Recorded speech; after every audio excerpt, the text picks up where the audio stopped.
What is up, guys? You're tuning into this Okiru podcast. I'm your co-host, Jasper, and we thank you so much for spending this time with us. We hope you enjoy this episode.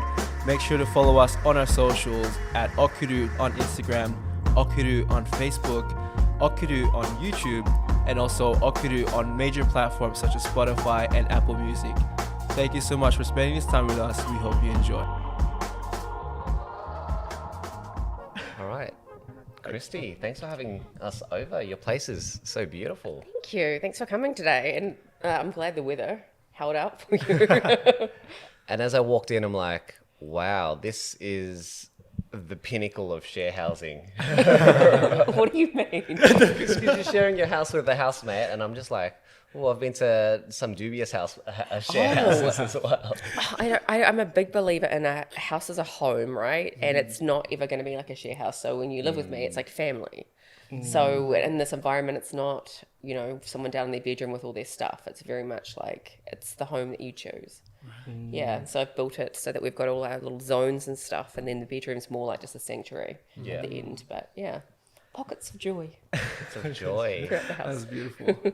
So, and the way you decorate, and look, we can see a beautiful alcohol shelf here and your bookshelf. I really want to share the bookshelf with our viewers and our listeners as well, because it's a joy to look at. Yeah. Right? Marie Kondo, have you done any of her work? Or Yeah. That was actually one of the first books I read in terms of organizing.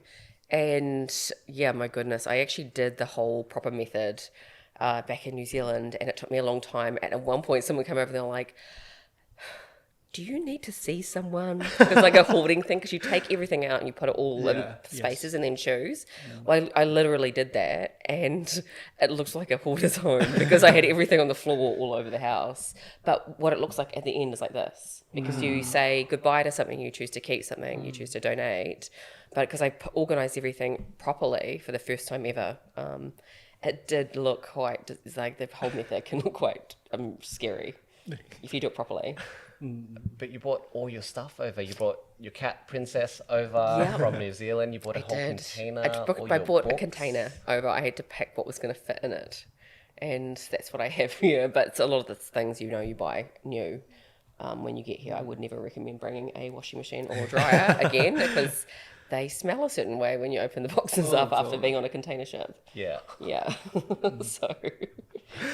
So how I know Kristy is she is a colleague of mine at Prezi, where, look, I just left the organization, but I think we developed such a connection over the time, and it was Kristy's first few days, our first drinks, and I hogged her. We were talking about habits at the same time, and Kristy is a habits coach, and you've got your own business where you've coached over 700 people from around the world. Yep, that's right. Over 30 countries, yeah. I'm not a huge fan of the word coaching, but no, just because everyone's a coach now, right? Yeah. But I would say it's more like strategy and, and like, but it is coaching, I guess, at the end of the day. But everybody is a coach now. Everyone is a coach. Everyone's a coach, right? Yeah. Well, it's because that people like Tony Robbins and stuff like that, they've developed this industry of I think it's self-education industry, right? Yeah. And that's what we're kind of doing, right? We're, in a sense, coaching people through the podcast. Yeah, definitely. By sharing people's stories. Yeah. And we're lucky to have Kristy here today. That's one of the things that you actually learn. People learn best through stories. Right. Yeah. When you have your you let things in, ideas in that maybe you don't have your walls up. Yeah. So it totally makes sense to me. Yeah. People learn best by feeling good and learn best through stories. Definitely. So why don't you like the word coach? How did you develop over the years? I feel like a coach suggests that I might not be learning as much from them as they're learning from me. Whereas every person in an interaction and an exchange between two people, it's not like I'm giving you here. It's going to be it's a whole like give and take of energy, right? A giving and sharing of energy, and they have an aha moment, then you have one back. Yeah. And it's very much like that. So I feel like there's something lacking in the word coaching because it's more like feels like more like one person telling the other one. Right. I'm not sure. I can't quite articulate what it is, but it's different when you're in a moment with someone rather than being over here and telling them information. Yeah. And that's very much what I'll do. I'm like going to be sitting in the trenches with you, whatever it is, and we are a team as opposed to me sharing all my amazing ideas or whatever it is, you know? Yeah. That's probably it. So it goes both ways. It goes back. It's literally a give and take of, I imagine if I could see energy of this going through the air backwards and forth. Yeah. So coaching just is Oh, well, that's my opinion. Probably not for everyone. I imagine if when you coaching, I took my brothers when they were younger to rugby practice, and a coach was very much on the sideline, not in the game. You know, you. She's thinking about where to go next. Yeah. Where are you gonna go? Where are you gonna go? Look at her go. So athletic. Look at that watermelon. So one of the highlights of that conversation that first time, you told me about waking up, and we part of the Okiru family, we've been doing this campaign called Early Risers, where we made an effort to wake up early to create more time in our day, and we tried our best to join that 5 a.m. club, right? And some of the things that you shared with me, Kristy, was getting out of bed and then putting your arms up in the air and saying, yes, this is how I'm going to start my day. It's one of the ones, it's one of the methods. Dr. BJ Fogg, it comes from Tiny Habits, and I think he's done a research study with like more than 60,000 people on that particular habit, and there's a TED talk on it. And it's a version of the Maui habit, which is after my feet touch the floor, I will jump out of bed and say, it's going to be a great day or amazing day. And usually, like, you know, you have expression through movement. So you'll do some sort of celebration, like it might be a fist pump or like I like to do a small dance on the spot. Just get moving. But but pretty much when you declare it's going to be a great day, then that's how the day can show up. And the reason why I like this one so much in terms of families, you can, if you've got younger children around, other family members sharing in a home, you can enroll everyone into the household to do it.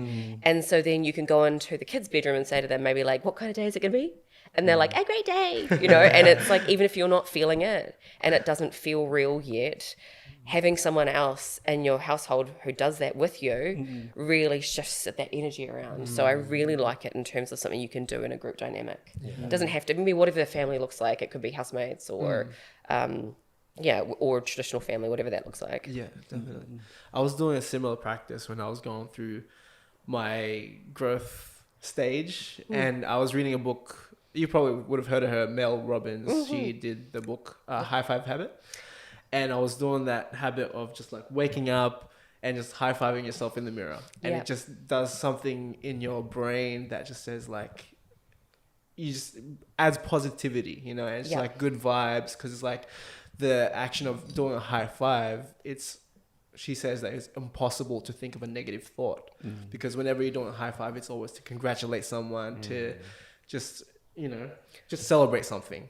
Definitely. I haven't read that book, but I've read her 5 second rule. Oh, you know, obviously a long time ago, but I totally agree with that. Yeah. And there's a lot of stuff in terms of when you move your body around, if you notice like what depression looks like or what energy looks like, one of them is usually going to be moving, one of them is going to be slumped still. So like there's something in movement too that really helps. Definitely. How was Early Risers for you, Gerald? I know when you woke up, you like to go outside and take a walk or take a picture with it's winter, right? And we're emerging from winter now, but the skies were dark in your photos all the time. It was really difficult at the start, like with anything you start with, like, but it was just that slow progression of just waking up from 9 o'clock to 8:50 to 8, like it was like really slow.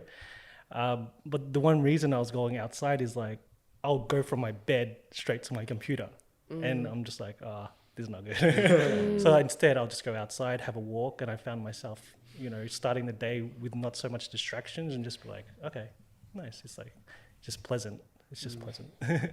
So yeah. In terms of habit coaching, how that might look if someone was looking to shift something like that, if they're like, okay, how do I go from like the gradual progression backwards in time, but also starting any kind of like walking practice or whatever, it could be as simple as I'm going to go out to the letterbox and back, and that's all I have to do. That is enough. And if I keep going, then that's extra credit. But to get started, I only have to make it to the letterbox. And that's enough. So if I feel sick, I'm too tired, I'm grumpy, I'm like, whatever it is, I can still do that minimum part.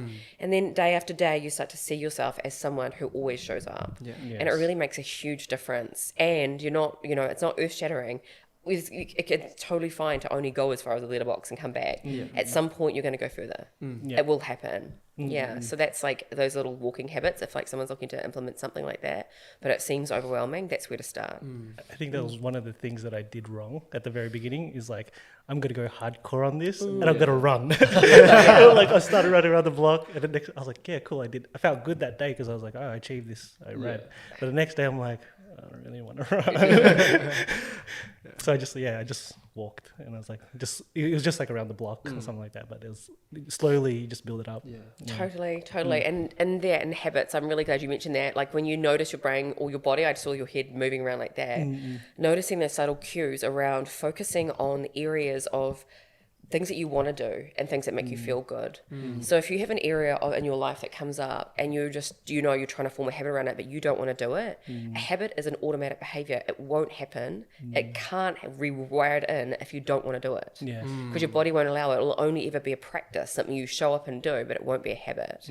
So you can exercise every single day for a whole year and then just not do it and just not do it continually because it's not a habit. If you're not enjoying it and you don't want to do it, you're just forcing yourself. That's a practice. So if you really want to unpack what the two different things are, it's really interesting. So if you have to schedule it in your diary, it's probably not a habit. But habits, things that our practices can turn into habits. But if you want to do them, you have to want to do it. Yeah. So if you want to lose weight, for example, which is not a behavior, it's an aspiration. Again, that's something, because there's no specific metrics around that. I want to get fit, aspiration. I want to lose weight, aspiration. You might do a behavior to achieve those, but if you really don't want to do it, like running, notice the body language on yourself and go, be curious, what do I want to do? And then do those things, because that's where you're going to have the wins. That's where success stuff and those things can turn into habits because you actually want to do them. So it's interesting from a practice, which is something you have to schedule in and something that takes a lot of effort to become a habit, which is automatic and something that you want to do and your body might crave it. Habits, so all behavior lives, somewhere on a spectrum of this takes a lot of thinking and a lot of effort right through to I'm doing this completely unconscious. The unconscious behavior is a habit. And that's why we don't actually know. You often don't know what your habits are because 40% approximately, depending on which studies you read, 40 to 60% of behavior is automatic. How can you know if you're doing something if it's automatic? You're literally like your subconscious is controlling that behavior, whereas your conscious mind controls this other highly, executive functioning thinking work. If you want to create habits, you have to first start being conscious around them and working out where you're going to do them in your day. For example, maybe I'll just mention here what behavior is. In terms of, for any behavior to happen, it has to have three things have to happen at the same time: motivation, ability, and a prompt. And by ability, that means you have to be actually capable of doing it. You can't decide, I'm going to go do this thing, but you don't have the skill set. And also able in this moment. So all of a sudden, in that moment where you want to do it, you have to be you can't be like, oh my God, I'm going to go for a run, but I'm driving my car, because I can't actually do this in that moment. A prompt is a trigger or a thing that tells you when to happen. Like when you get a ping notification on your phone, prompt to look at my phone. So we're being prompted by technology all the time. So I don't know about everyone else here, but I just turn all my notifications off for everything. Because otherwise that's what they're doing in terms of a great book to read on that if you ever want to know what they're doing is habit forming products. There's a book on that by Gerald. It's great, and it talks about the habit loop that technology companies are creating. If you ever want to know what they're doing, which is super interesting, not around human behavior, but around company behavior. And then the motivation, which is a lot of what you'll hear people talk about. You need to get more motivated. I personally think motivation is like a wave. Like it's like this. It's inconsistent, and you don't know when it's going to show up. But you can create behaviors and create kind of like, you can create motivation. So if you want to go for an exercise, you have to, you got to think about all the things, all the steps that might have to happen, and make sure you're prepared for them and have motivation, ability, and a prompt. So for example, on that, should I continue on this? Yes, please. When after I had an accident and I wanted to start working out again after recovering from this, horrendous accident I had, I was like, I don't know, even from someone who exercised all my life to could barely move my body, I was like, oh my God, it felt so overwhelming to just get started. I was like, where do I even start? I can hardly do anything. So that's when I discovered, the power of habits and going down to the smallest amount. So the 3 things that I did, usually you only ever want to change 3 small things a week at the most, because your brain goes 1, 2, 3, many. And then that's it. So you'd pick 3 things each week, and then you can choose at the end of the week, at least, and then understand that in a week you'll usually have, I like to call them workday routines, or even at home routines, and then at office day routines, and then weekend routines. Like in terms of the behaviors that happen in a sequence, they often change depending on environmental context. So I make sure that I'm set up, like you're like, oh, why don't I automatically do this on a weekend? It's probably because your whole morning looks different and the behavior sequence is different. So I like to think about choosing for the 5 days that I'm going to be doing my work days and creating habits on those days, and then the weekend it's free time. I can choose to do them or not, or I might have to look to put anchor in at a different point. So when I was looking to start exercising again, the things that I changed was folding up my clothing, which was a one-time behavior, and putting it in a really easy to access place. And instead of having t-shirts, sports bras, and leggings in 3 different drawers, I put sets together, and I put them in the drawer that was like the closest at the end of my bedroom to like open the drawer, have a whole set, take the whole set out. And so that was a one-time behavior to get set up. And every single night I'd go into my room and I would get out my workout clothes and I'd put them in my bathroom in the morning, and I'd get my shoes and put them in the bathroom. So in the morning when I woke up, and I'd go to the bathroom and I'd shut the door and I'd go, oh, there's my clothes, the workout. And then the next behavior, that was one thing I changed. And that was an evening thing for the next day. And the next one was to put my clothing on. So the only behavior that I was going to do that day was to, just to put the workout clothes on. And the third thing I picked for the week was to walk to the letterbox. And then anything else was extra credit. So those were the 3 things, and that is how you can start exercising again. Because you're literally the kind of person who always prepares stuff at night, the kind of person who always puts their clothing on, and the kind of person, no matter the weather, that always gets themselves to the letterbox, and that is enough, and then you can build on from there. And I was like, some days I did go further than the letterbox, but I remember my body was not capable of a lot at that point, and some days I didn't. And that was enough. I wasn't required to do any more. I was still, it was still enough. It's totally enough. And after doing that, I think over that year of changing it, creating a walking routine, I lost 10 kilos. Wow. So to give you the outcome or the results that happen, because I showed up for myself consistently for a year, and I wasn't doing strength training, I wasn't doing anything else. Of course, then you kind of maybe go, oh, I'm the kind of person who works out, so now I eat healthier. And so you start to crave more salads or whatever, whatever it is. And then those are whole other behaviors. But as a result of just reframing and your shift in identity and changing those few small things, the results are big. I think it's disproportionate, return on investment in terms of the result there. So it's 3 things and 3 habits that you want to change. Well, I would say pick what you can choose. You can have a wish list of all the things you want to change, and then pick only 3 small things per week.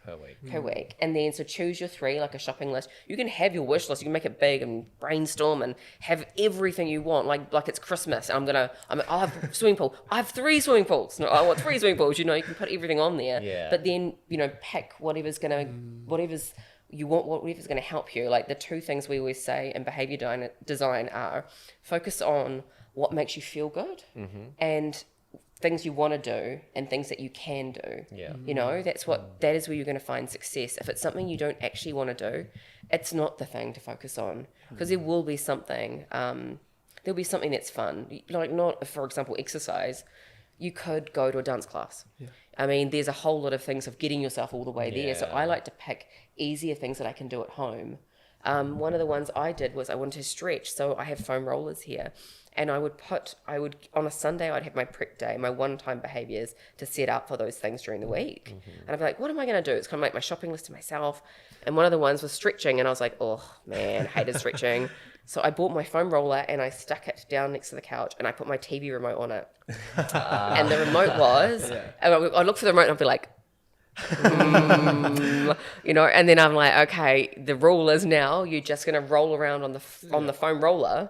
You know, after I find the TV remote, this is always the habit. So after I will, is the kind of tiny habit recipe. After I pick up the remote and turn the TV on, I will foam roll for 30 seconds. And then if I keep going, that's fine. It's extra credit. But I'll do my 30 seconds. And if you don't know what 30 seconds looks like, it's basically like 10 like roll, you know, like this, or how, you know, 10 or 15. It's not a lot, and I got into a really good, oh my god, myofascial rolling now. I love it because it's you know, so good for your body. But you know, putting things in, and that was something that made me laugh, because every time I'd go look for the remote, I'd go, oh, you know, and it would just make me laugh. So and sure enough, at some point during the day, I'm going to put the TV on, and that's when I do it. So I didn't try and do this at 10 o'clock or after breakfast or whatever. It was anchored into a remote. So you don't have to choose a time of day. You can choose a something that makes logical, like things that match up together. That's something else. Like when you're anchoring in, if you're trying to start something new, pick something that you're relatively always going to do on a day and anchor it into that. Yeah, I really love that type of, like, making the prompt, like, associating with something instead of having your phone remind you, hey, it's time to do something. It's like, not now, snooze or whatever you do. You have it like anchored to like the remote, or even just having like your like clothing, and you see it's like, okay, it's time to and everything. I always try to make myself laugh. So when I do it, if I see the clothes on the door, I'm like, oh yeah, all right, Bloody good. past Kristy. I was like this. I was like, this motivated last night, weren't you? like this. I'd be like, miss motivation in the evening. Does it know about like grumpy Kristy in the morning? Like, because that's when I wake up and I'm like, oh, I don't want to do this. But then I go, actually, I do want to do this because it's going to change my life. And change your life 30 seconds at a time. Wow. Yeah. Tiny habits. 30 seconds changing your life 30 seconds at a time. But how about pushing the goalposts? So you set the goal, all right, 30 seconds, I'm going to go talk to the mailbox. But then you consistently walk 10 minutes and come back. Where do you shift the goalpost, and how do you make it sustainable? Purely because we tried to join the 5 a.m. club, and then some other things have come in our lives.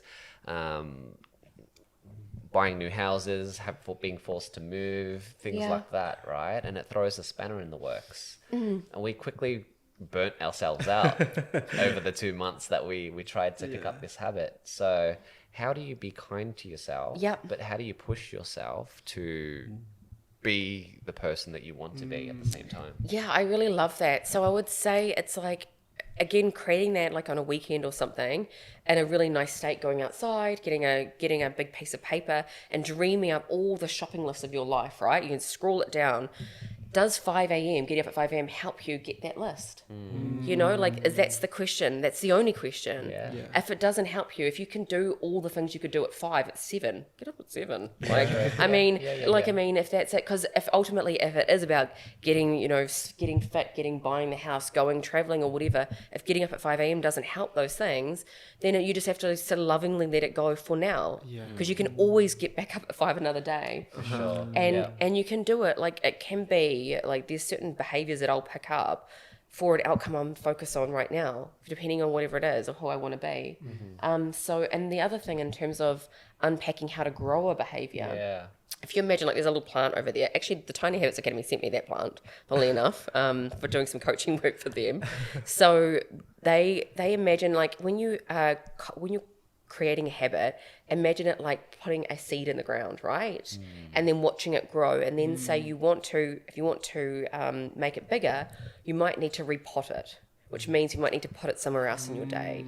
So where you can grow that behavior to something that's natural. So if you're trying to do that walking routine in the morning, but you've actually got kids I know probably your listeners don't have kids, but they've got other commitments that are early, they just don't have the time there. You might have to replant that into another time of day when you have the time to do it. Yeah. You know, and that's what you think about, like all behavior sequences and when you're going to be able to grow them. For me at the moment, I do have time to exercise in the morning and I make it a priority on weekday mornings, and I do a longer workout on the weekend. And my training's very different, but it might just be evenings. It really depends on what you have, what other things you've got, what's most important, and just bringing curiosity and playfulness to it. Yeah. You know, there's so much around when people think of change. I can see a lot of people that I've coached, they bring this real heaviness with them, this weight of the world, because especially if something's been like something for so long and they desperately want it to change, right? So bringing that power back, thinking I want to change and I can do it now, and what's the smallest thing I can do to just get started, and then repotting it if need to be, putting it somewhere else. So 700 people over 30 countries. What patterns have you observed beyond geographies, culturally as well? It's so interesting. So regardless of, even when there's a language barrier, time difference barrier, what I notice is there's an underlying theme, I guess. Two things I notice: like a sense of hope across all people, all cultures, and a sense of like fear around can I do this? Can I really do this? Because I've failed so many times before. A lot of people bringing that with them, and it's heavy. And, and then that's what I focus on: joy and laughter, and breaking it down so it's so easy that, like, one woman I worked with, I'm just thinking of her right now, she had failed so many times before. She came almost defeated, when working with me. And I said to her, I can really sense that I'm really present to this energy around that you're not sure that you can do this. And she said, yeah, because the past only tells me that I fail, right? And I'm like, it doesn't matter how many times in this first week with me, you will be successful. And you know how I know? It's because each day that if it doesn't work out exactly how you want, we design these habits and you go to execute them, we're going to ask, is it in the right spot? Was I, am I busy at that time? Do I actually want to do this? And if you don't want to do it, then you're going to pivot and focus on something else. So every single day, it's like, did you do the behavior? And if not, let's unpack that. Like, do I need to move it? Am I trying to do too much? Is it that you've got something else in your life that is a conflict that you didn't realize? Because you can design something and then go to do it, and the execution doesn't work because you haven't thought about all the things that are going on. And I'm like, then you just adjust it and then try the next day. That doesn't quite work, then you adjust it and try the next day. One of them will be the perfect recipe for you, and then you'll go out. And she was like, I haven't seen so much joy by the end of the first week with me. As habits are dailies, you check in every day. I was like, it was like the weight, you can literally see someone look younger, their eyes more sparkly, because I told her she would be successful, and she was. Would you get it perfect first time? I was like, if you do get it perfect the first time when you're designing habits, I'm surprised. Because usually always there's something you haven't thought about in your environment, or a conflict, or something that's going to come up. And that's life and learning. And all the growth lives there. So I think there is no failure. There's only just needing to pivot and adjust and learning moments that need to happen each day. A failure just means that something needs to be tweaked. Usually in terms of habits. Yeah. Wow. It's fun. I'm just like In awe. in awe, just learning so many things about these habits, and I don't know what to say. But Are you trying to learn any habits or trying to pick up any habits at the moment? me Jasper? personally, not really, but my partner is. And we were having a conversation yesterday, and she's like, I want to exercise, I want to be more mindful, I want to do so many things. I want to write. I want to just stretch. And I was like asking her, it sounds like you're trying to do too many things at once. What's the most important thing you want to do right now? And I asked her, like, do you want to, when you wake up in the morning, do you want to exercise or be more mindful? And she's like, I want to exercise. And I'm like, okay, then choose the exercise first. Why try to do two things? Because knowing her, she'll wake up in the morning and be like, oh, I want to exercise. How much time do I have left? Do I have time to exercise and be mindful? And then she'll spend like 20 minutes just trying to choose what to do as opposed to just doing something. So it was just like, just telling her, like, try to do something one at a time first and then build on those habits as you go. Like you said, just 30 seconds, right? Yep. I think from what you were saying, like, I think we just got to show ourselves more grace. Like, we're so hard on ourselves when we can't do something, right? So it's just doing that one step consistently every day until you can build it into a habit and give yourself credit if you do more than that. And I want to unpack something you said there because it's so important. You said your partner, she spends time thinking about what she's going to do. Yeah. Thinking is the direct opposite of a habit. It's the it's the opposite end of the scale. So all behavior lives from highly thinking to automatic. So when you're doing a habit, it has to be designed ahead of time. So something I can do, I don't know, I can provide some resources at the end of this, like some downloads and stuff, so that you can have a look at what this looks like tiny habit recipe cards. Yeah. So you want to have, like, usually a recipe will be like, after I will. So after I clean my teeth, I will do 2 wall press ups. You know, like it might be, or I'll dance on the spot. One of my favorite ones, and how I got more steps in my day, like for the last 3 years, I haven't done less than 13,000 steps a day, right? On average. And one of the ones I did this was, I've got a pitcher of water, you know, like a jug of water in the kitchen. After I pour myself a drink, I will dance on the spot for 30 seconds. So I just feel like this. I remember being in an apartment somewhere once, and I look outside and all these people on the balcony watching me, and I'm like that. And it's just one way to get more steps and more movement. And you know how much laughter you can have by, if you're in your office workplace and you start just like busting out a move. Other times I'd turn the radio up and like just dance for 40 seconds, 40 minutes in my lunch break. I'd just like jam out and I'd be like full sweating and whatever. But I noticed my happiness mood changed. I noticed my step count went up. I noticed, like, it's about moving your body through the whole day. I noticed that it didn't matter how upset I got over something. I didn't have to think about what I was going to do, because you know, after this thing, I will do this. There's no thinking. There's no thinking in it. So for your partner, there's a be like, I would suggest something like this. Anyone who says, the other thing was, wanting to get more fit or doing exercise is vague. It's around, behavior needs to be clear. Right. So there's aspirations. I want to be fit. What does fit look like? You have to have behavior actions designed. So on the weekend, you might write down all your aspirations. It's not bad. And then it's called, get really clear on them. It's called crispiness. You know, what exercise will I do and when? So you don't think about it. It might be as simple as downloading an app on your phone. So it's after I wake up, I will put my exercise clothes on. And after, then you don't, like, in terms of when you're learning habits, I'm not really a proponent of habit stacking, although James Clear is amazing and does talk about this. It would be the next thing is the most logical thing. I've turned my spare room into a little gym. So it's like, after for me, it's like I have a glass of water and feed the cat. I will go down with my phone and open my exercise app, and I don't think about any of the things I'm doing because I have a program ready to go.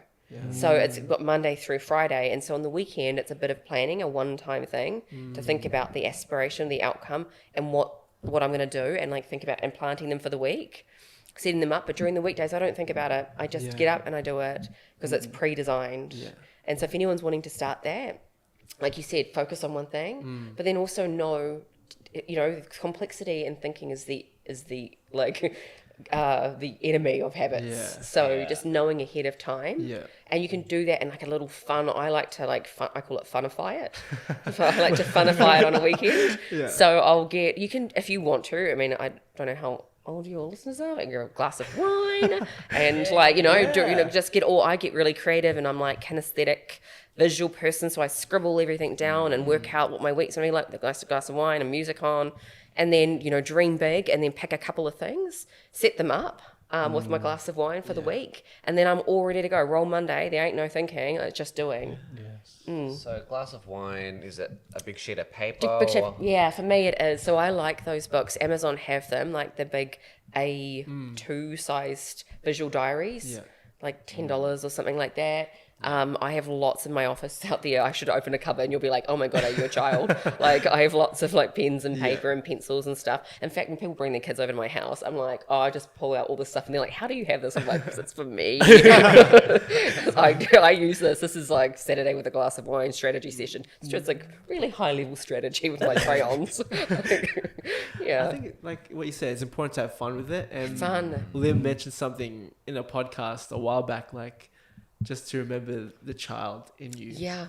And not taking life too seriously, right? Yeah. I think once we become an adult, like you get at a certain age, it's like, oh, I have so many responsibilities, Yeah. and you start to lose yourself, and life becomes mundane because of it. Yep. And yeah, like I just started because Lynn was asking me what's a habit I'm trying to build, and I want to get back into drawing. Cool. So what I did before, I had my I was bringing my iPad to work. Now I just have like a pad of paper and I just draw. Like it doesn't have to be good, Yes. because sometimes as me as an artist, like I want it to be like a beautiful drawing, but I've removed that out of my mindset because Yep. half the time I'm spending like 10 seconds or 10 minutes just looking at a blank page. Like, where do I start? And sometimes you just got to start. Yep. And, you know, crazy thing is, like, sometimes you start scribbling, and because of those scribbles, you can form something so beautiful, right? I'm hearing that you're a recovering perfectionist. Yes, I am. Like, you know, as a designer, like, we had this one of our designs that we spent so long on, one of our t-shirts, because I was just like not happy with it, and I was just constantly telling Gerald, like, what do I do? I feel like something's missing, and it's like, nah, it looks good, it looks good, but I'm just not happy with it because there's always that part of me that's missing. And we talked to another artist about it, and like, how do you know when a piece is like ready or when it's done? You know, it's done. And the honest truth is, sometimes like you just have to be like, I'm happy and satisfied with it. I don't need to touch it anymore, and just leave it. Leave it Yep. at that. I went to Elam School of Fine Art in Auckland for a year. So my medium is black and white photography. You might notice down the hallway. So and I don't feel I'm not skilled in other areas of art, but I found that the person who, you know, when you're trying to take a great photograph or you're trying to do art, if I said to you, who's going to be better, the person that gets up and just takes a picture a day, or the person who thinks about it and takes one for the year? You know, you've got a whole year to deliver this art installation. The person who takes a picture a day, and by the end of the year, how good are they going to be? Or the person who draws something every day, versus it doesn't matter how good it is. It's just the art of doing and the art of seeing and being and you know, in that kind of creative space. Yeah, definitely. Yeah. I think there was, I think in Think and Grow Rich, there was this study, like they did, it was like a photography school. They had two groups. One group was like, all right, we're going to mark you based on one good photo. And then the second group was, we're going to base you on the quantity of photos you do. Yeah. And at the end of the testing period, they found that the people who took more photos had a higher grade than those who were like, I had one photo to submit. It makes sense. It's kind of like working out. Like, you don't go to the gym one time and go, whoa, look at my guns. Look at my guns, man. It's like every day the micro tears and the recovery afterwards that go to build that. It's the same with our mindset. When something happens to us in our life and we go through the physical moments of learning how to heal, it's those daily practices that really do the healing. It's not like you go and you're like all of a sudden I'm just healed. No, it's like all the little self-care or mental, you know, resilient kind of work, resilience work that you do that helps. Exactly. So it takes you on that path. Yeah. But how about environments that are working against us? Yeah. So there's little devices in our pockets. They're designed to capture our attention. Yep. And they've got thousands of smart people working to capture our attentions. How do we overcome TikTok, for instance? And I know Liz TikToks into a spiral. Yes. Yeah. So I can actually cover this off. I've done this coaching with people before. How do you, in terms of when you want to stop doing something or reduce something in your life, you have to make the behavior harder to do. So the only way to do that in terms of something in your pocket, I had someone that I was coaching, I was like, take your phone out now, delete them off your phone. So the rule is you watch TikTok only on your laptop. So, you know, like it's no longer on your phone, so it makes the behavior harder to do. There's more steps involved, right?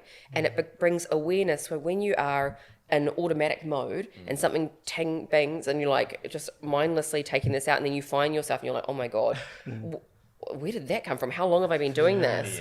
It's a habit loop, and you're totally unconscious. To break the habit loop, you have to make the behavior harder to do. You have to put an extra step in. So we're trying to do the opposite when we're forming habits and trying to make it seamless so that you don't become unaware that you're doing it. So in order to break that, you know, you find all of a sudden you find yourself with your phone. You go, I'm looking for the app. Wow, something triggered it and I went to do it, but now it's not on my phone. I can't do it. So then that person goes, guess what I'm doing now? And I said, you've got to open in a tab on your phone. You know, now that you've deleted the app off. I'm like, put a block inside some sort of, you know, in terms of the tab on your phone. But even there, at least it brings, if you make a decision to go and do something, that's very different than finding yourself just coming present to mindlessly scrolling. It's a choice then, and it gives you your power back. So in terms of like, if you do have a social media addiction, deleting all the stuff off your phone and then just choosing to do it on a laptop or a device that maybe it's not even a laptop, maybe it's like only your fixed computer in your one office, and you give yourself a certain amount of time a day, you will continue to probably find yourself pulling your phone out and doing that. That's normal and natural because your body's the habit is still going to be running. It's just that you've made it harder for yourself to do it.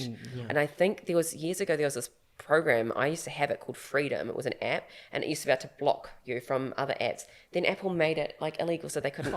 Because obviously that they make money from these companies, so you can't use them.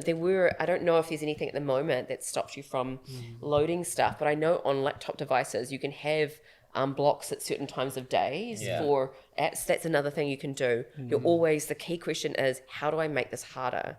If you're finding yourself overeating, it's hilarious. Like, I don't have a huge pantry, but I used to get up on a stool, climb up inside my pantry and put all the treats at the top. So if I found myself mindlessly going to the cupboard to pick up something, I'd find myself in the cupboard. I'm like, oh, they're up there, you know? And then it's a choice. I've broken the loop. I've broken the behavior loop. So then now I get to choose whether I have that or not. So I stopped it from happening. And I've done this with loads of clients. One was overeating on bread, and I got him to pull it. He's like, oh, but the kids, I'm like, the kids will be fine. Do you think they'd just rather you achieve your goals? In fact, get them on phone. I'll talk to them. Do you want dad to achieve their goal? And they're like, yeah, dad, you can move the bread. Like, obviously, you know, like they actually, it was like, that's just an excuse for them not to do that. The next time I saw him, so we caught up in 2 weeks, his face was noticeably thinner. I couldn't believe how much weight he lost from moving bread. Just changing the location, because the automatic, something would happen, and that's your prompt for the behavior to happen. He would find himself on autopilot, going in, getting the stuff. Next thing he becomes aware, he's eating a sandwich. He's like, wow, how am I this? Where is this happening? Like, I have no memory of doing it. So if anytime that stuff happens, you want to make it so that you're interrupting it. And that's how you stop doing things, by the way. Interrupting your pattern. And you don't have to do it. You can keep on doing that. You know, doesn't mean you don't have to eat sandwiches anymore. Just be aware of it and, you know, make it a choice. So how long does it take to break a habit and to retrain your brain to, I guess, build the awareness? But once you do build the awareness, building the awareness of choice as well, that is when you do want to scroll or you do want to eat that bread, that you are doing it mindfully and with intention. So it's really interesting, because at this point it could be that something's actually an addiction, not a habit. So and addiction's different. So you might actually have a social media addiction, and you might go through like physical kind of withdrawals because of the dopamine. That's your body is used to getting this dopamine hit, for example, from doing something on your phone and social media, and that's different. And I'm not qualified to unpack addiction. That is something that you'd go and, if you found yourself in that situation, then you'd seek some actual help with that, and you'd get someone who can actually help you with addiction. There can be eating addictions, as you know. There can be. So if you notice at this point you're trying to stop something and you're having real physiological, visceral reactions, and you'll notice in your body, then you'll want to get some professional help here. And that would be, so how long? Well, number one, is it actually an addiction, or is it a habit I'm trying to break? And then just being real brave and honest with yourself that it's okay if that has become an addiction. It's really common. and there are support out there and there is help available, like knowing that, right? So I just thought I'd mention that, and not being ashamed about it if it's happened, because those companies are designed to create, you know, a lot of, I'm thinking about social media right now, and this is like an issue, and just not feeling alone, now knowing help is available. And then if it is a habit, it could take a long time and it could take a short time. There's an idea I like to have called swap it, don't stop it. Like, and so, you know, what's the behavior that you might like to do instead? So say, for example, we won't talk about social media. In my pantry, if we were to open it up, I had this real like cookie addiction for a while. I was like, oh my God, I just need to eat biscuits. So instead of that, I took them out. I was like, you know what? You can have a biscuit every day, but you're going to have a protein cookie. So, and so I just went and did some research, again, made it fun on the weekend. And then every single week I can have a different flavor. Like, you know, I made it this thing that I really like to do. Do they still taste like protein cookies? Yes, they do. They taste like protein cookies. Justine's protein cookies, by the way, they're the ones, they're the best ones. Free shipping on Catch. Use my promo code. Use my promo code, No, I don't have one. But they're my favourite ones at the moment. And I just was like, how can I add a nourishing behaviour in here where possible instead of the thing? So a lot of the time, when you're trying to stop doing something, replacing it is far easier. So, and when you find yourself, after I find myself going to mindlessly scroll on my phone, I will open up Headspace and do a, you know, mini meditation. So, and instead of doing that, so you still get the dopamine thing in your brain, but it might be that mindfulness behavior that, because you don't no longer have that app on your phone, you get to go do something and your brain's like, I like this, you know, and then figure out which ones it likes. And make it all playful. And if it's not that particular app, you know, if there's a skill you want to learn, Duolingo. You know, after I go looking for TikTok, I will open Duolingo and do a little, you know, 10-second lesson and reward myself by being like, you know, dancing on the spot or whatever it is, being like self high five. I got this. I totally got this. And making it fun. And then you replace it with something that you actually want and you like.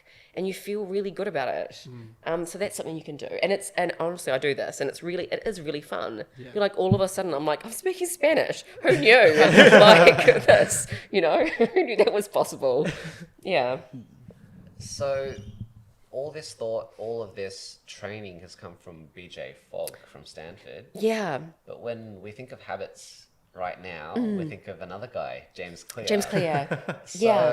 So the difference? Yeah, the difference, as well as the rise in the meteorite word. I can't say it right now. Meteoric rise of James Clear. Where did he come from? And I guess BJ Fogg, how does he fit into this? Okay. So James Clear is a marketer, and he unpacks why I like him. He unpacks the ideas of lots and lots of people who are researching habits. So you'll find a section in his book on BJ Fogg. BJ Fogg's a researcher at Stanford. So BJ Fogg has been researching behavior for more than 20 years. He founded the Stanford Design Lab. So everything he does, he works with companies all around the world. James Clear doesn't research himself. He's not the researcher, but he's really great at getting other people's ideas and making them so easy to understand. So outside of my bookshelf, you'll notice a whole bunch of different authors who have researched habits. A lot of times you open them up, like Charles Duhigg or Wendy, what's her last name? Forgetting it right now, but that's so bad. You'll read their books and you're almost like, oh, it's so dense, you know, and there's so much to unpack in there. I feel like James Clear has gone and got like the good juice out of all of these different researchers' works. And he's like, this is this person's idea, this is this person's idea, and here's how you can implement it. So he's been amazing at doing that, and I really think he's added so much value in terms of that. But did he go out and conduct the research? No. And that's where the people who like BJ might have, I'm not saying he does. I'm saying I don't know how it would feel to be a researcher and to have someone else like getting the credit for your work. But what I do know is if they ultimately care about changing people, as I know, for example, BJ does, then I don't think he, you know, ultimately if more people's lives get changed, that's why they came up with that work in the first place. So that's where I kind of see James Clear as like, he's a brilliant communicator, educator, and really unpacking those ideas and making them simple to understand. I think BJ does it really well. And if you haven't read Charles Duhigg's book's really good too. What book's that? The Power of Habit, I think is the title. Oh, okay, yeah. I'll double check the title name, but I believe that's the yeah. Oh, okay, cool. So how is working with the man himself, BJ? Because you did direct training. Yeah, with him and his sister Linda. They're amazing. They're an amazing family and team. Everything is, his energy is amazing. Yeah, and that's probably when I think about lightness, when bringing lightness to a heavy topic, he's the person that would come to mind. Yeah, for sure, definitely. Him and his husband Dennis, they're so lovely. Yeah, they really are. But you talk about this lightness, this playfulness, and having a boogie every so often as a habit, right? But at work, because we work together in the startup space, and you tell me about your involvement in the StartMate Fellowship and other programs like that. Yeah. I can see that you bring such a tenacity and such relentlessness to prospecting, to trying to make a sale, to getting demos and getting pen to paper. Right? Yeah. How does this fit? Because it's two different things, but it's the beauty of They're really your not mix. though. They're actually really not. When you are getting rejected constantly, like basically I'm like, sales is rejection, constant rejection. Hey, you know what? Hey, do you really like constant rejection? You should be in sales. Like you are going to get more no's than yeses, and you need to have thick skin and tenacity. And so bringing the way that you get around that without the weight of the world feeling like it's going to seemingly collapse on you is by having the tools in your like mental toolkit to deal with rejection ongoing. And yeah, I don't know. I think probably anyone listening to this can think of a time when they've been rejected and they're like, "Oh, that was rough." I get rejected all day long, and they call it, and it's my job. Like, and some of those things. I build playfulness and light energy habits around that, so I can shift my frame and immediately get back into state. Because I'm not gonna. Do you know what? I'm not gonna close any sales if I bring like desperation or the weight of the last rejection to the next one. You know. And some people are just downright mean or rude to you, you know, in terms of sales when you're doing new business. I never understand it myself. I'm like, there's always a reason to be kind regardless. But in any case, I will just bring like a lot of things around. I think that's the solution to rejection is being able to reset and reset and reset again. And so at home, I have a rebounder in my office. A little like mini trampoline, if you don't know, out there. And so something you can do in terms of, not everyone's going to have one. They're actually not that expensive, but when you don't have to jump on it, you can just move your stuff around. It causes lymphatic drainage, right, in your body, and so your emotions move through. Have you ever seen a really angry person jump on a trampoline? It just doesn't happen. And so if you are like, there's the weight of the world on your shoulders, you just get on the trampoline. You're like, it doesn't matter how unhappy you are, but you're like, bring that. And so that's how this is what I'm doing all day long when I'm at home. Reset. You know, don't bring that energy into now, because it can weigh you down. So there are little tools. If you don't have a rebounder, another one, a skipping rope is great. It's not really hard to be an angry skipper as well. And you can get a good rope on Amazon for like delivered for $6. So I think it's something that everyone can afford. Little rebounders are a little bit more expensive, but if you have the money and the space for one, I love my life with a rebounder in it. Another great one to do is an I am incantation on it. Like, I am courageous. But you do it jumping around the rebounder, and it goes like viscerally into your body. It's crazy. You know, if you might be going, what? That seems airy-fairy. Try it, and then see. You know, experiment with that one. Whatever it is that you want to be, you say that, and it goes somewhere in your body through movement, and you start to show up as that. And I put my hand on my heart and like can swear that when someone told me to do this, I was like, seriously. And then I did it, and I'm like, wow, this stuff works. What identities do you attach yourself to, or do you say when you go, I am? Whatever I need, whatever I'm focused on. Like you said earlier, I want to buy a house, I want to be this. Who do I need to be to get the outcome that I'm after? it's never going to be the right word is only going to be the right word for you in this moment right now that you're living in, or your outcomes that you want. So again, like another thing, having visual stimulus so that you remember. I can show you one that I've got in my office if you want. I go a little bit, you might notice me, I'm a little bit intense. But so when I like do a vision board setting thing, I have a little Instax printer. Yeah. And I will get like the little pictures of the things I want in my life, and I print them out on like Polaroids, and I stick them on, and so I'll have like Polaroids of all the things to keep me present into the future I want to live in. And every time I've done this, I've achieved all of those things. So it was before I learned how to organize, I printed off like home edit style photos, and I was like, I will live in the house that looks like this, and I do now. Because I learned the skills. And, it only took me a cheeky 2 years to like learn the skills, 2 years to learn to organize properly. It's not a one and done type thing, but 2 years of my life. And now it's part of who I am. Yeah. So whatever the words are for the outcomes you're after is the answer. Yeah. And so who inspires you? What inspires you? You've got this fire burning inside of you, and I can see it. Yeah, so I mentioned this before, but my dad died when I was 10, right? And it fundamentally shaped who I was, and the lesson I learned out of that was no day is promised to us, right? And of course it's awful. It's an awful thing to have happen to you, but we were talking earlier, and like I said, it's not what happens to you, it's what you make it mean and what you choose to do next. And so that particular thing of my dad dying, when you say who inspires me, well, that my dad, him passing on, I always think about what the life I want to have is, and all the adventures, and like just making every moment mean something. So it doesn't have to be someone, yes, Nelson Mandela too, but also my dad.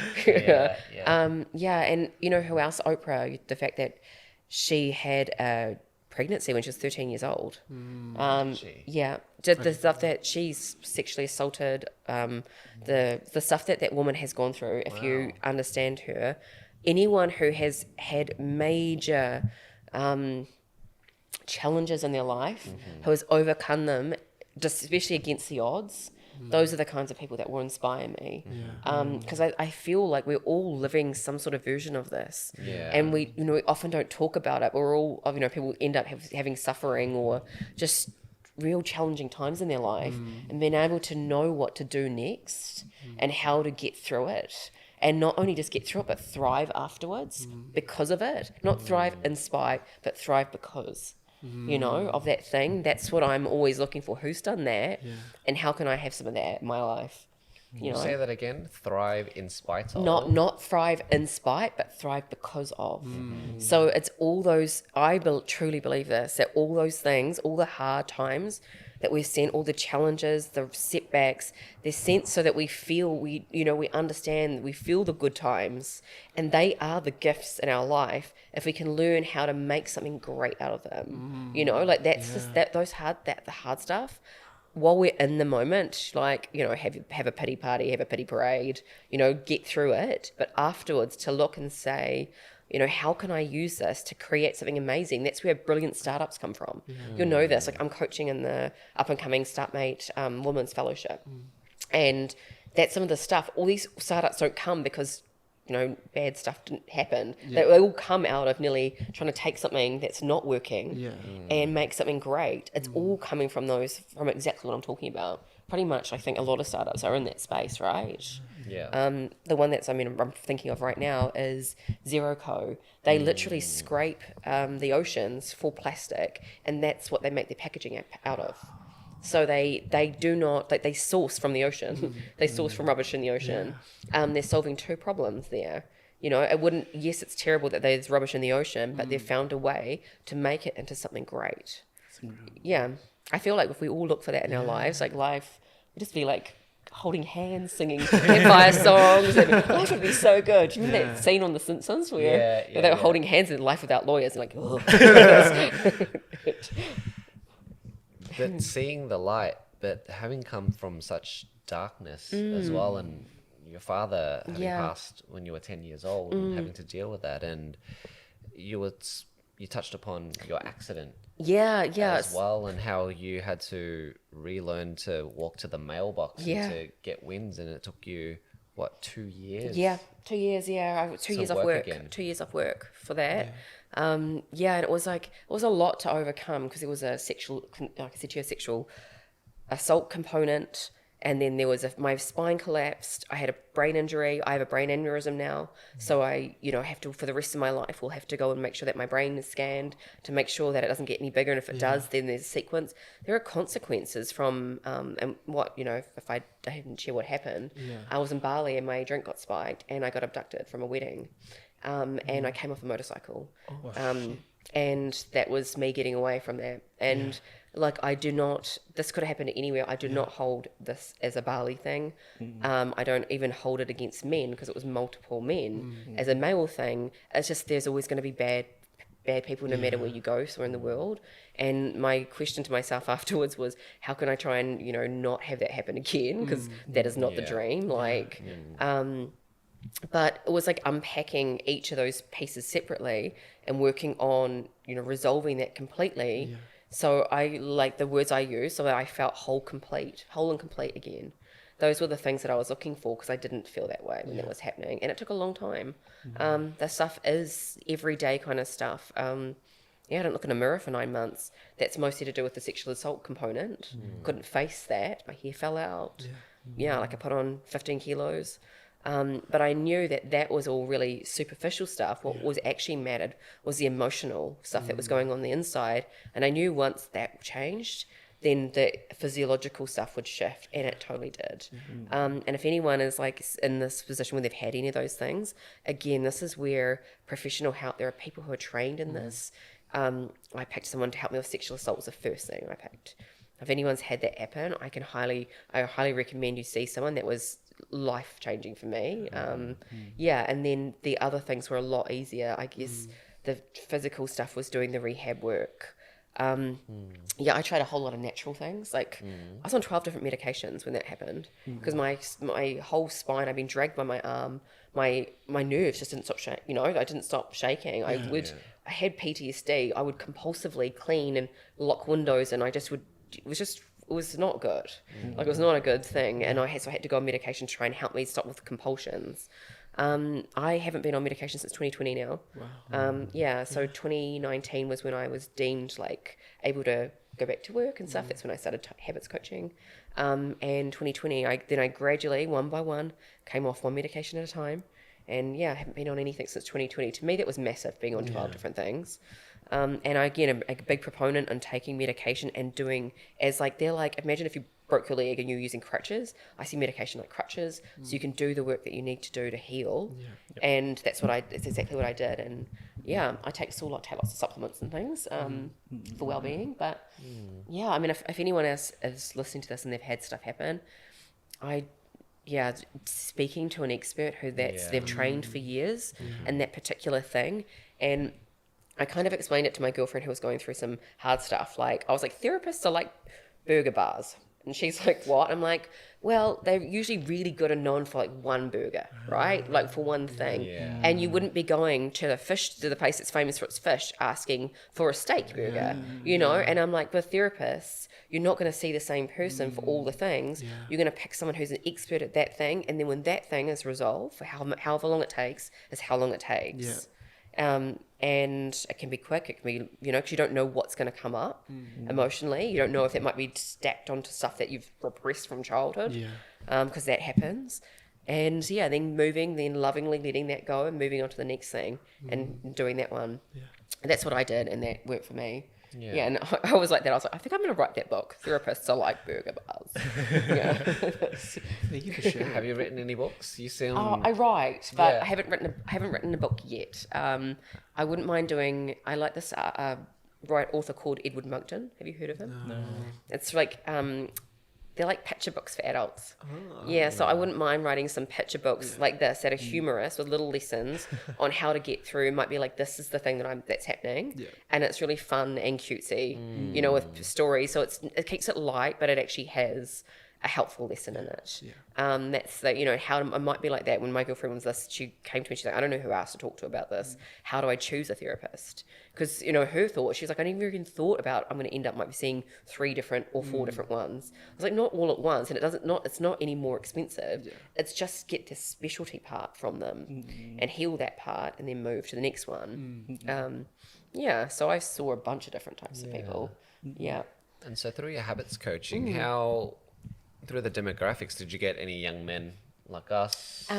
Under 30 or so? Yeah, looking- definitely. Definitely. And like I said to you, I pretty much raised my 2 younger brothers. After my dad died, my mum went a bit nuts. And this is something I haven't said to you. She lost it. And I moved out of home at 16. She ended up with a very violent, my stepdad was very violent. And she had my younger brothers. So we have different fathers. And she lost custody of them. She ended up in gangs, on drugs. She was in prison for 4 years. She went to prison for 4 years for whatever. My brothers went into foster care and then I had them. So we had a real tumultuous upbringing. You know, you end up with the family you end up with, right? You don't get to choose it. And I felt my mum, the catalyst for her was my dad dying. She just lost it. It's really sad when that happens. So I have to help with my brothers mostly. It's not been habits coaching the whole time, but I was like, you can't choose. They're like, you can't be a victim in this. Well, you can totally. If you want to wear that hat, you can. But is that the life you want to live? You know, of all this stuff that's happened to you guys, it's rough. But at the end of the day, it's like, what are you going to make this mean and what are you going to do next? And you don't have to do it alone. You can do it with me. So finding those people, this slipping down, finding at least 1 or 2 people who are your tribe, who are your team, and, you know, that it's a safe space to be yourself with. You could find someone that's a mentor, you know, one-on-one that's available, and then really asking yourself, like, what can I make, you know, if this rough stuff is happening to me in my life, how can I take this and make it into something good? And if it's happening to you right now, then getting help.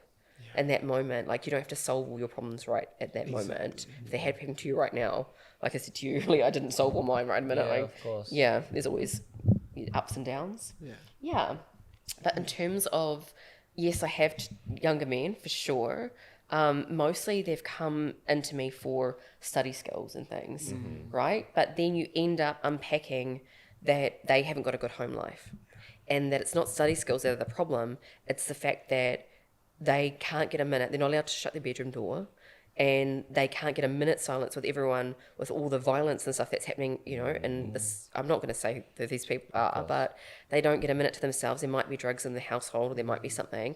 Study skills are the least of their problems. It's the fact that they're constantly being distracted and disrupted. So, but that's what they've come to me for. So it's interesting. And again, I'm like, this is when reaching out to someone, and I've talked about creating pockets of, and you know, with whatever space you do have, creating a zone for an outcome that you want, and knowing that this is temporary in life, and you can go on powerfully. Like, school is important because this is going to be what's going to help you get to the life that you want ultimately, and creating little pockets where you can get activities done to focus on the life that you want. You know, and again, like, I use the rebounder and move through the energy, trying to find ways to move through the energy, so that when it feels like a whole lot of heaviness or the weight of the world coming down, that you've got the tools in your own arsenal that don't cost any money and that you can do right now. It might be going outside and taking your shoes off and standing in grass. It's a grounding exercise. You know, like, you don't have to go anywhere from the house. If you live in an apartment, it might be just going out onto the balcony and screaming at the top of your lungs. You know, that's one thing. It might be, I'm a big proponent, like I said, of moving, dancing. Just jiggling around your body, like putting on something. I'm always doing that. Imagine yourself as a GIF. And just moving the same, like, up and down, you know. That's all you have to do. Like, I'm a GIF. Like that.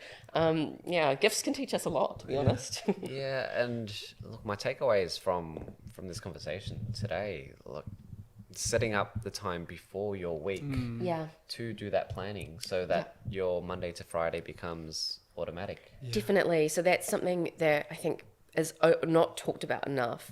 That habits, you want to do, there's like habits are daily repeated behaviors, but there's also one-time behaviors that you need to do a lot of the time to set up for habits.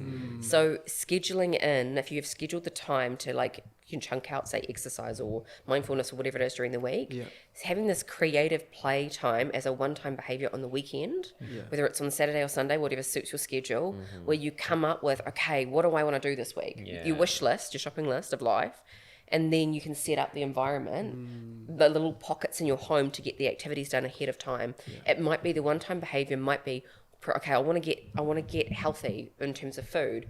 Okay, well, I mean, I don't know in terms of if your listeners are buying their own food or not, but it might be, I love my Muscle Chef. It might be ordering your meal delivery for the whole week, for the whole coming week, so that when it comes time to prepare your meal, you're not wondering, or whatever meal service, they're already ordered, they're in your fridge. You might do a subscription. The best ones are when you can do a one-time behavior that's a subscription, so that thing shows up. So then you don't have to even think about, oh my God, doing this every single week. You know, that's super useful. And again, like it might be a fitness app on your phone if you want to exercise from home.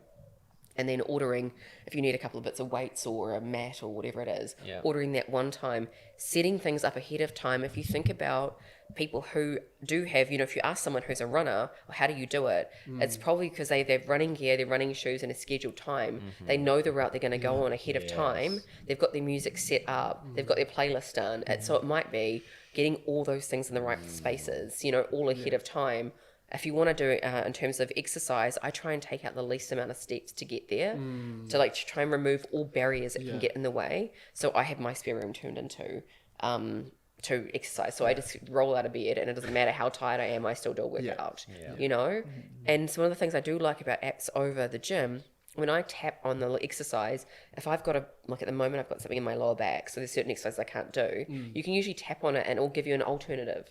So you can literally swap out the exercise. So there's always, this is something I empower myself, I can do a version of this. I can do a version of this. So if I've got physical limitations right now, there's always going to be something I can do in this moment with the capacity and the abilities I have. And finding that.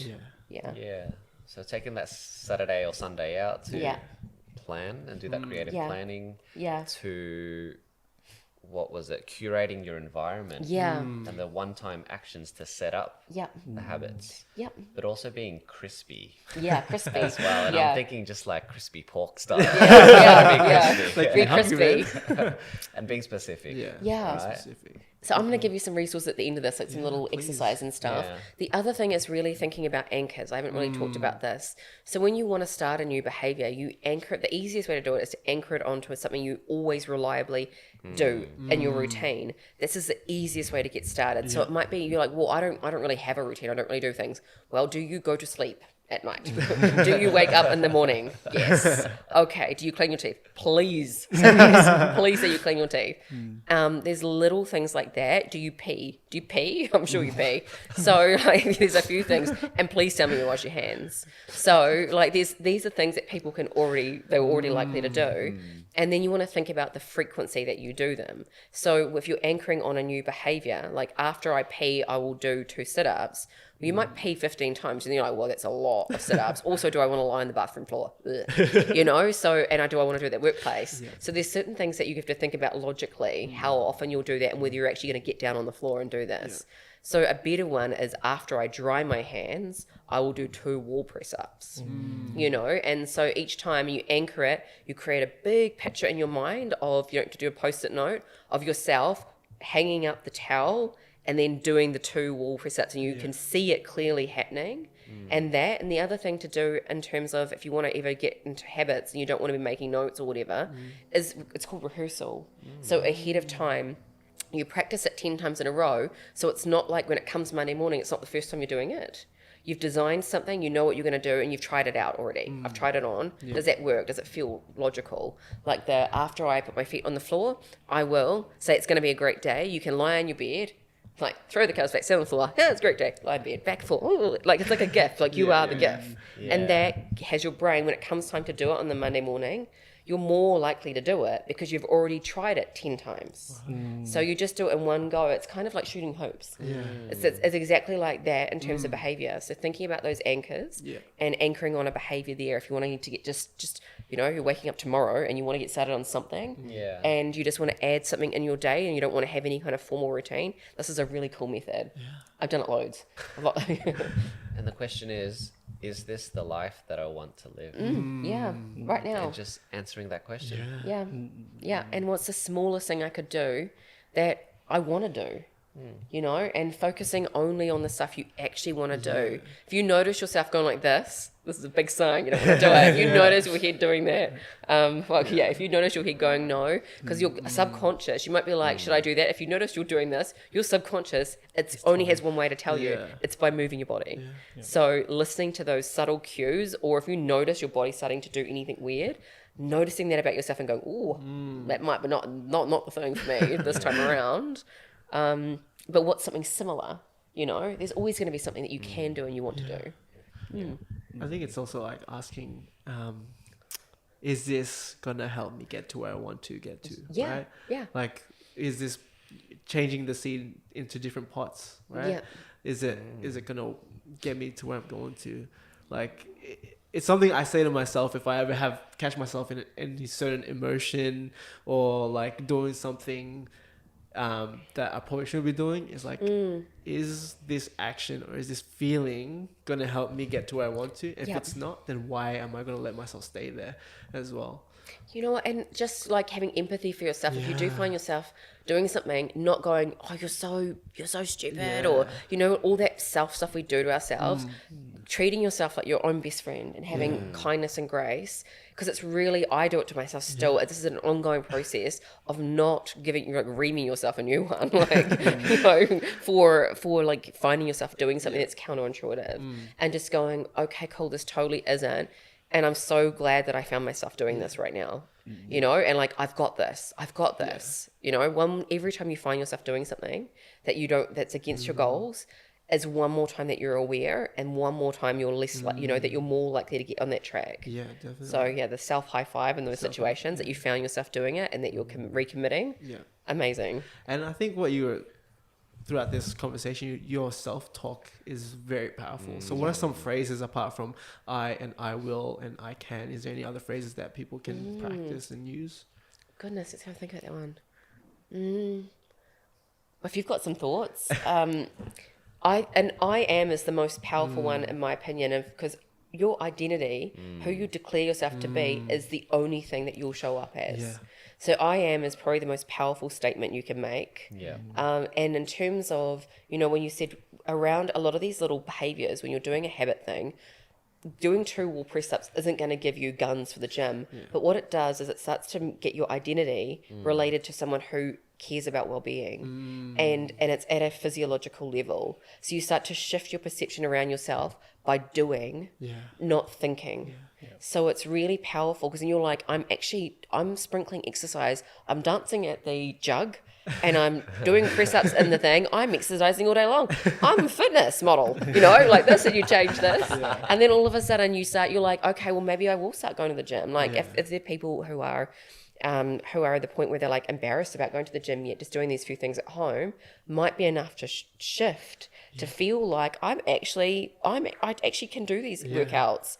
I'm totally fine. I'm going to the gym now. Yeah. So it's a few of those like I am statements, but also like the reason to sprinkle little bits through your day is to change who you see yourself as, and that can be just as powerful, the doing, as the declaring. Got to act yourself into thinking as opposed to thinking into acting. Correct. Yeah. And both. It's like this. It's like that cycle. It's like, you know, in our business would say it's like omni-channel.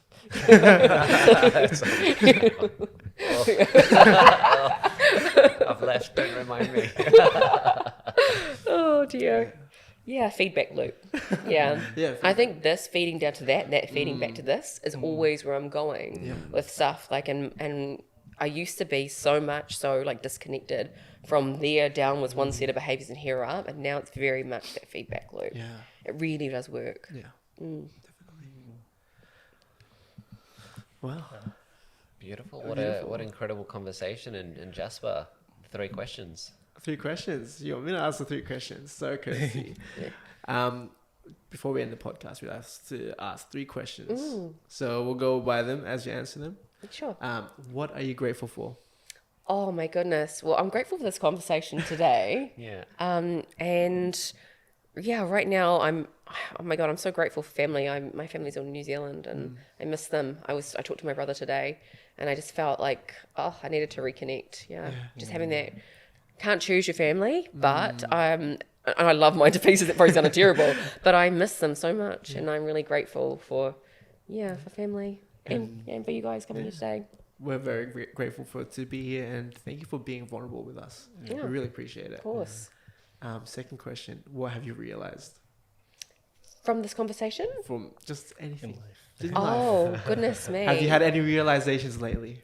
Yeah, constantly. One of the things that I've been thinking about a lot is just the level of how hard we are on ourselves. And that thing I said earlier, like, what if I could treat myself like I would do, not even my best friend, just like someone who's an acquaintance, like, you know what I mean? I realize, and so that's something I've been thinking about, because then and it's not a selfishness thing. The kind of person I show up for other people, it's just so much kinder too. So it's like a loop of, how do I be out there in the world being, your best self? Yeah. But it starts with how you're treating these thinking thoughts and how I'm treating myself. So that's something I've been thinking about in service of being who I want to be in the world. I need to start being kinder. And how do I do that ongoing? Definitely. I think it's something that's something I realized too, like we got to be more gracious to ourselves, and also like when you show grace to others, you don't know when you'll need that grace as well. So just being kind, like you said. Yeah. Final question: what is a question you ask yourself? So I have this practice called like 6 impossible things. And I like to think about it comes from Alice in Wonderland, what are 6 impossible things before breakfast? So I like to ask a question: what are impossible things that I could do right now? Like, what seems impossible, and write them down in a little journal, and just I don't think about it. I just see what comes out. So that is something, hopefully that answered the question, but it's just a really curious way, because then you ask yourself, well, what if it wasn't? What if it was possible? The question after that is, but what if these were possible? And is that something that you might want to focus on? I'm like, my unicorn business idea is going to come out. So next thing, you have a car. You have a car. Don't forget me. You have a car. The cat drives faster than a car. So that's a practice. I'm like, that kind of gets around that whole fixed mindset, curiosity, playfulness in the morning. And it it's just something fun. I quite like doing this. Yeah. But what if it was? What if? What if? What ifs? Yeah. That's beautiful. I like that. It's like in any business or any pursuit, you're like, what if I was successful? What would that be like? Yeah. How would you feel? Yeah. Right? And it's just that feeling you kind of chase and run towards. And not putting glass ceilings. Like, for me, it's all about, we just constantly put these limitations, and I think they feel it reality. Yeah. Because that's all that we can experience. So it's trying to work out where that's happening, because it's like, seems to be in a lot of places that I don't even realize half the time. And without the practice, I don't notice that stuff. Yeah. Awesome. Well, thank you, Kirsty. Thanks Kristy. for having Kristy. It's all right. Oh, sorry. It's okay. Kristy. Yeah. I'm so sorry. I apologize for that. That's Thank you, Kristy. We really appreciate you being on the podcast and sharing your insights and habits and being vulnerable with us. So thank Thanks you for so having much. me. No, thank you Thanks so for much. having me. Thank you.